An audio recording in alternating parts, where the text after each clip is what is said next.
Gojjo Satoru is one of the two strongest characters in Jujutsu Kaisen, having the ability to single-handedly take over a nation and easily defeat every opponent in the series with one exception. This overwhelming strength got me thinking, if Gojo was real, could modern technology and the world's militaries stand up to him? Or would he just run through the globe like a toddler in Target? So let's figure it out. We're going to be putting Gojo up against the world's strongest militaries to see if they can even stand a chance, and the answer is actually yes, they can. And they could probably beat him without too much of an issue. Let's start by explaining exactly what makes Gojo so broken. First up are his offenses blue, red, and purple. Blue basically allows Gojo to create a pseudo-magnetic effect on any area the ability is applied. If he uses it on himself, it will draw subjects to him. If he creates a separate blue entity, things will be drawn to that. And when the maximum output variation is used, this magnetic effect is so strong that everything that gets sucked into it will be crushed, as we saw in his fight against Toji and with Agito. This ability would be really useful against naval forces, as being able to crush an aircraft carrier would be a massive blow to any militaries, and being able to crush the hulls of ships in general is a great way to get them to sink. Then there's red, which is the curse technique reversal of Limitless and essentially pushes things away from it at super high speeds. This attack is extremely destructive and would likely be highly effective against air forces, as the force should be more than enough to just outright destroy planes. But it might not be as effective against naval forces because they're so much heavier, and because the water they are in is also extremely heavy and hard to move as well. And finally, we have purple, which combines red and blue, creating what is essentially a high energy attack that will obliterate anything in its path. This will be great in general because, well, how could it not be? It does take a bit of time to set up, as we've seen, so it might be best for specific opportunities of destruction rather than Gojo just using it willy-nilly, as it does also take up a lot of cursed energy even for his standards. These three abilities on their own should be more than enough to take out any military on the planet. Nothing in the world of Jujutsu has the capacity to outright survive a hollow purple without sustaining some pretty major damage, and considering the real world has far less defensive power than Jujutsu sorcerers, none of the world's military equipment would be able to survive either. But these offensive abilities aren't the only things Gojo has going for him. On top of these abilities, he can also teleport in some capacity. We don't know exactly how this works, as it is stated that he can only do it under certain conditions, but that's all we know. There is no other description of his limitations with teleportation. It's possible he would be able to use this ability freely, as there would be no cursed energy to interfere with it, but if it's more about physical obstacles, then he would be far less likely to be able to use it, as that is obviously what the militaries would be attacking with. We just don't know enough about this ability to decide if he can use it or not, so I think the only fair thing to do is to not take it into account. Plus, as far as we can tell, it's not like he can teleport super far distances, as we do see him using other forms of transportation throughout the show, and long distance teleportation is really the only aspect of this ability that would be useful. If he could teleport freely though, he could easily just zip around and run circles around most, if not all, modern military technology. But none of this is what actually makes Gojo so strong in the real world. And we all know what actually does: Infinity. Infinity is one of the most broken abilities in the world of Jujutsu in general. It basically gives Gojo a force field that functions on an atomic level, preventing any and all objects that attempt to touch him from reaching him physically. It does this by slowing them down infinitely, so that the closer they get to Gojo, the slower they move, meaning they never actually reach him. As it sounds, this pretty much prevents any modern military technology from touching Gojo at all. No matter how strong or how fast a bullet or a bomb is, it will be stopped by Infinity. Infinity can also protect Gojo from high heats as well, as we see it effortlessly protect him from all of Jogo's lava-based attacks, and he even implies that with training, he can prevent poisons from getting through as well. But we never actually get confirmation on whether or not this came to fruition, although I think it's pretty likely that he got there with it. Infinity could also provide some offensive use as well when combined with teleportation. We saw him pull this move against Miguel in Jujutsu Kaisen 0, and it seems like a pretty great way to stop an airplane if you ask me, as it doesn't take much cursed energy to do, and it is also an incredibly intimidating way to kill someone. Like, imagine you're flying a $90 million plane and this dude just appears in front of you and you die, and then he does it again and again with other $90 million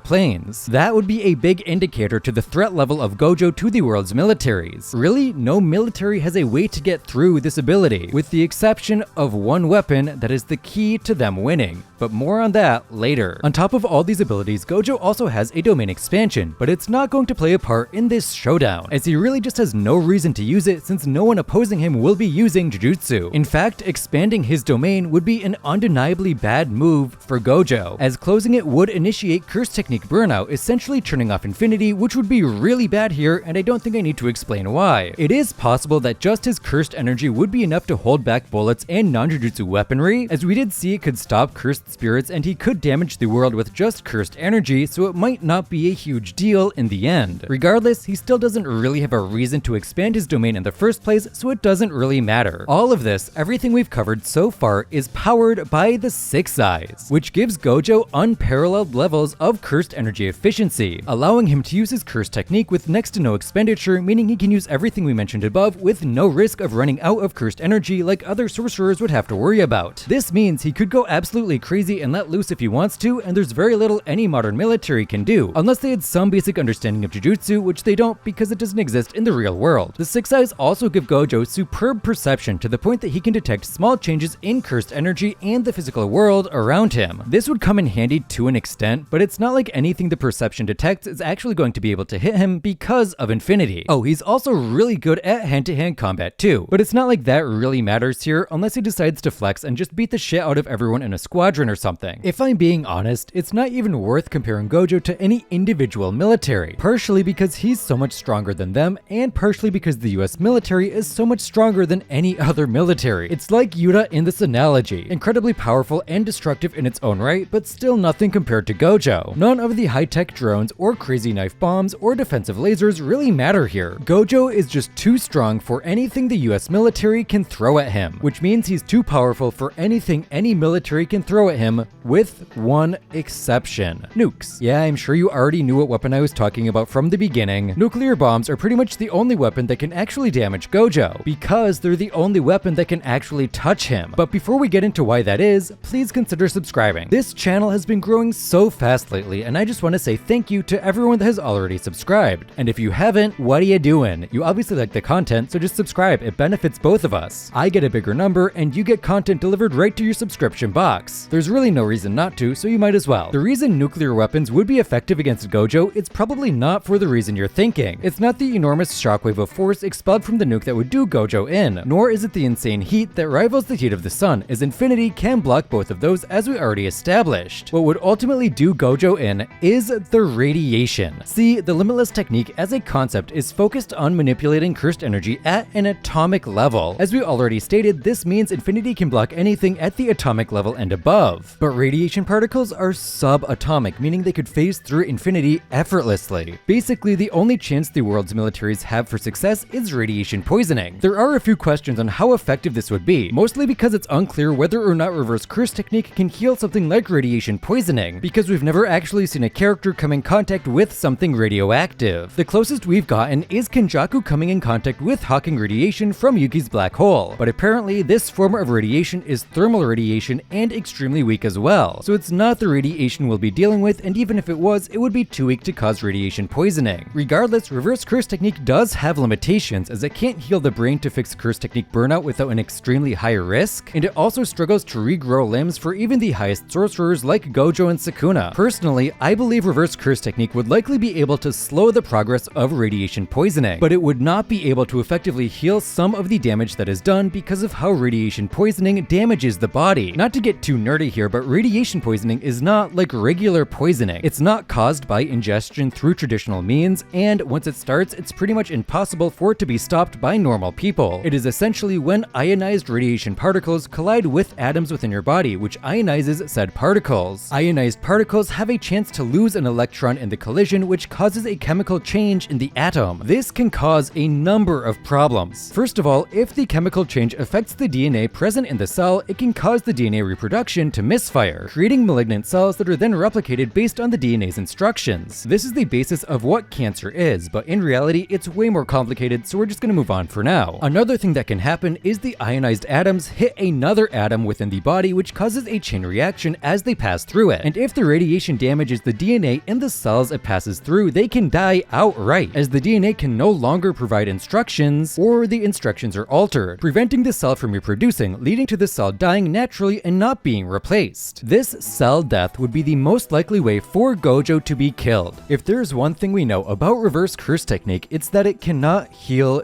dead things. This has been made very clear to us, so I think it's fair to say that if radiation kills cells within a being, reverse curse technique would not be able to heal those cells. Maybe it could heal malfunctioning cells and prevent cancer in sorcerers, or be used for cancer treatment, but that is a subject for another day. If if the world gets desperate and launches all 12,000 known warheads at Gojo, he would have to sustain unfounded levels of ionizing radiation for a long period of time. The world could launch one nuke every 3 seconds for a full day, and I feel like that is too much for even Gojo to handle, especially since radiation fallout would continue in the areas that he's in even after the bombs are dropped. This means that for a whole day, if not more, Gojo would be subjected to high levels of ionizing radiation, and I feel like that is enough time and enough radiation to pretty much guarantee that Gojo's brain would suffer cell death from the radiation in some capacity. This would be bad in general, as it could affect how his body functions and could permanently handicap him. But there is an undeniable worst case scenario. If the part of the brain that controls Gojo's curse technique is killed by radiation poisoning, it's just over. He's essentially forced into curse technique burnout, and while he can heal his burnout in a matter of seconds, a few seconds would be too long, as he would be immediately subjected to the pressure and heat of the center of a nuclear blast. And in case you're wondering, no, there's not much Gojo can do against 12,000 nuclear warheads. We know his teleportation has limitations, so it's not like he could completely teleport out of the irradiated area. And even if he could, they could just launch another nuke to where he is. He might be able to redirect them with blue or red, but would it be far enough to get him outside of the radiation area? Probably not. We see Gojo use blue and red a lot throughout the show, and never does the distance he used them at outrange the blast radius of a nuclear bomb, meaning that the redirection likely wouldn't be enough to save him from the blast. And even if it does, the leftover radiation would certainly ravage the rest of his body. Like, these bombs cover such a huge area that I think even with all the tools Gojo has, he would still eventually cave to them. Really, his best bet is to try and find the secret bases where the countries are launching nukes from, and then kill the people in charge. But even that would be incredibly hard without some insider knowledge, as that information is kept under tight lock even within the military, and there are also a ton of fail-safes in place for these weapons because of their strength and importance to the countries that have them. So basically, I think Gojo is only capable of soloing the world's militaries if they don't use nuclear weapons. As soon as nukes get involved, he cannot win due to the radiation and just the sheer amount of nukes the world has available to them. But I could be wrong. Maybe I'm missing something on either side. Maybe I'm misinterpreting ionizing radiation. I'm not a nuclear physicist. I just read the Wikipedia. So if you think you have something to disprove me, please let me know in the comments down below. Thank you so much for watching this video. If you enjoyed it, please consider subscribing and join the community Discord. Thank you so much again, and I'll see you in a few days for our next video.